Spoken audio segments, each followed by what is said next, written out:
right, so tell me your name, where you're from.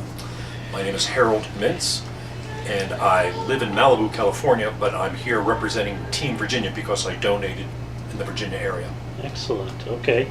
So you are a donor, you're the first donor I've spoken with then.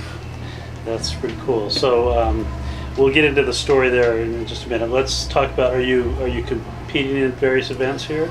Just one, and fortunately it's behind me. This morning I woke up, put on some shorts and ran in the 5K. All right. Well, I ran, then I walked a little bit, then I ran, then I walked a little bit more. So You finished it. I did, There hopefully. you go. There you go, good. Excellent. So is this your first Transplant Games? Actually, this is number 4. My first one was about 18 years ago when it was in Orlando. Then I went to Minneapolis, then Louisville, Kentucky.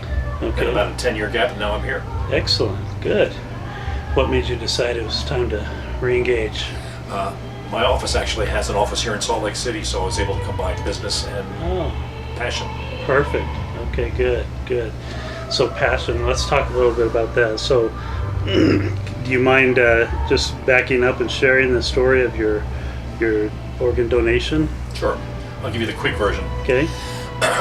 About 18 years ago,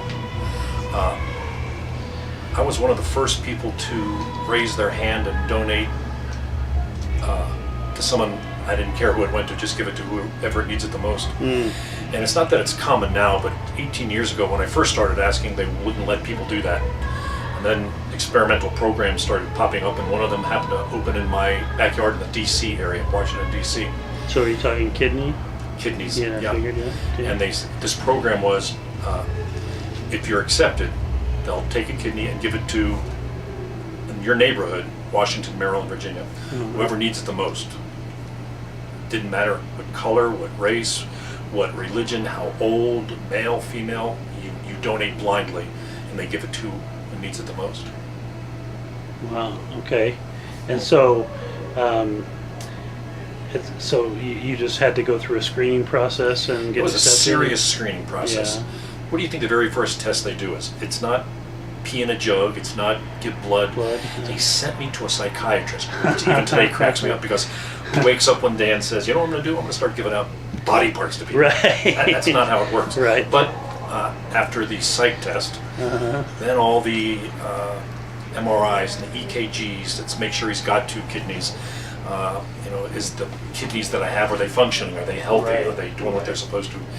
And as I'm going through all these testing back then, I remember I kept telling my wife, don't worry, there's absolutely no way I'm going to be able to pass all these tests. Guess who the first person in this experimental program in DC to pass all the tests was? You are it, huh? This guy. Nice. So in December of 2000, I went to Georgetown University Hospital, where they took out my left kidney. Somebody put it in the ice bucket, put it in the backseat of their car, drove it across the Potomac River into Virginia, where a different team of transplant surgeons put it inside of somebody that I didn't know at the time. Wow. At the time, and have you since gotten to know them? Yeah, about 3 months after surgery, they said if both the donor and the recipient agree, they'd introduce us. And at the time of surgery, I was all over that. Of course, it's like reading a book. Sure. You want to finish the book. Sure, yeah. But then, when they asked me, when it got real, I told them no, I changed my mind. And I could tell it kind of freaked them out a little bit. And they said, well, why? I said, well, I've done enough research to realize that the person receiving my kidney in the DC area was probably going to be African American. And up until this point, I think the story is so great. It's like a fairy tale with a happily ever after. Yeah. And what I didn't want to happen, and it probably wouldn't, but what I didn't want to happen was to meet the person and look at me and then go, ew. Now, I know they wouldn't, Right. but I didn't do this for somebody to say thanks. I'm even tingling now as I tell you that. I'm remembering this. Yeah. It's I did it because I could. There's a lot of reasons, but I didn't need someone to say thanks. And so I said no, and they understood. And they got back to me about a week later and said, we spoke to the recipient, and all the family wants to do is to meet you to say thank you. That's all. They don't want anything. They just want to say thanks. And so I spoke to my wife and my son, and next thing you know, there was a meeting in a conference room with newspaper and press, and doctors and a lot of people. And Wow. we spent 3 hours sharing with each other how we ended up in that room together. How did our lives intersect? And I always laugh. You couldn't find two more opposite people if you tried. In every possible way to measure people. I'm a tall, white, talkative. I was raised Jewish. Sorry, I don't even think the big G exists. And she is an Ethiopian woman. She's black. She's the most serious Christian I've ever met. I'm 6'5". She's barely 5 feet. Yeah. I mean, spiritually, physically, in every possible way you can measure people, we're like this. Right. And yet, today, I'm as close with her and her family as I am with my blood family. So That is excellent. it's good. Over all these years, you've stayed in touch? Yeah. When I moved to the West Coast, I think Gannett, my recipient, was more upset than my mom was. But yeah, we stay in touch. Wow, so she's still back in that area. She is. Every year on my birthday, I send my kidney on the other side of the country a birthday card, which cracks me up. I don't think she understands it, but it works for me, so I do that. That's excellent. Birthday card to your own kidney. That's cool.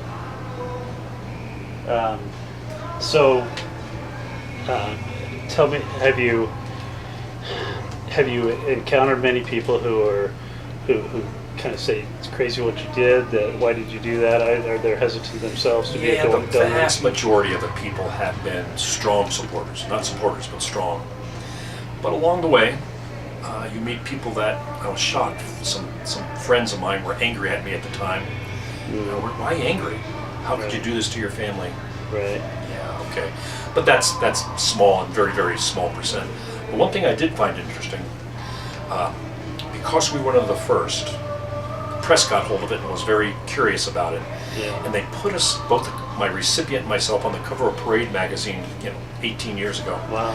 That generated a lot of questions and press. And I got some hate mail, which is kind of nutty, but racial motivated. There's a picture of this black woman and a white guy on the cover, and Sure, and I laughed at it.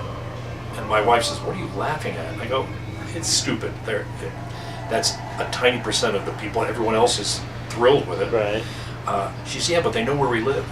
Yeah. Look, control the things you can control. I can control me, my body, what I decide to do with it. I can't control what somebody across the street does. So, but it was interesting. You asked an interesting question, and most of the people are all over it. My work supported it. How much time do you need? Take it. Excellent. All good. Excellent.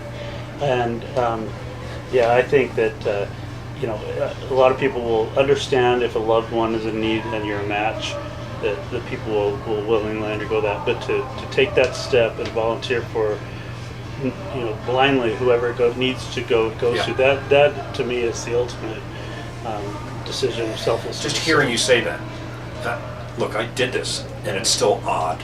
It's still something when I recount the story to people. Does that? But like I always tell people, you don't wake up one day and say, you know what I'm going to do today? I'm going to start giving out body parts. That's not how it works. Right. The simplest way I can say, for me at least, is throughout my life, things would happen. Small, insignificant, tiny little events. I'd read a book. I saw a movie. I met a family. Newspaper article. All, at the time, I'm telling you, insignificant. Tiny little grains, but put enough of those grains on a scale, eventually that thing swings. And for me, when it swung, I just started asking questions. That's amazing. And I ended up on a surgeon's table. That's crazy. It's an incredible story. It's happily ever after. I have to imagine that at the time that there was all the public attention to it and everything, that as early as that was in this whole process, that probably did more to advance the cause than a lot of things that had happened. People seeing those. I'll leave that to somebody else. I hear you. I hope so. Yeah. But I'll go back to all I got is me, and I know the direct result of my kidney has now got a mom with 2 kids, leading a healthy, active life. And hasn't limited your own either. Zero. The only effect it's had on me is positive. Yeah. I made a deal with my wife at the time that if she allowed me to do this, that I would try to take better care of myself. And I think I'm better off. I know I'm better off for having done it. Excellent. That's incredible. So tell me about just we talked about this a little bit at the beginning, but the games themselves and what you enjoy about being here and seeing The this go on. transplant games, for me, are a perfect opportunity to dip into this community.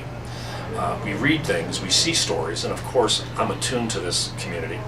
But when you meet people, whether they're donors, recipients, donor families, every story is real and emotional. Some of them have sadness, some of them are happily ever afters, but each one of them cuts to the core, and for me, it puts things in perspective really quickly. Oh, you did poor on your test? Yeah, I know that hurts, but or something didn't go well in business today. It puts things in perspective really quick. Sure. You're talking life and death. Sure, You exactly. hear stories of what people did to help others. It's refreshing. It kind of reminds me that we're good. Yeah, yeah. That doesn't sound right, but it's. I know what you mean. I hear you. It sounds great to me. No, that's excellent. I think we're good there. I don't have anything else unless you want to add anything more. Paint your mustache. I love it. All right, thanks. Sure.